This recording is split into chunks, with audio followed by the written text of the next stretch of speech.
Paano kung ang pag-ibig na hinahanap mo ay matagal ka nang hinahanap?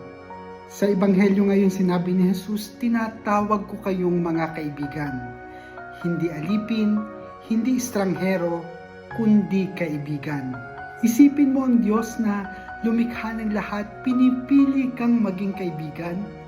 Isang pag-ibig na hindi lumalayo kahit tayo ay nagkakamali, kahit tayo ay napapagod, kahit tayo ay nawawala ng lakas.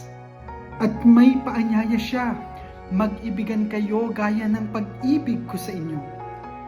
Hindi lang basta pagmamahal, kundi isang pagmamahal na handang magbigay, handang magpatawad, at handa laging piliin kung ano ang mabuti.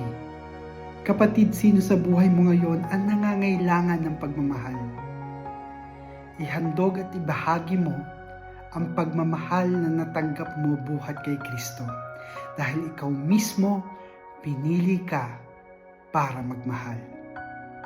Kung kinakausap ka ng mensaheng ito, i-share mo rin ito sa mga taong nangangailangan ng pag-asa. At isulat mo rin kung ano ang iyong panalangin.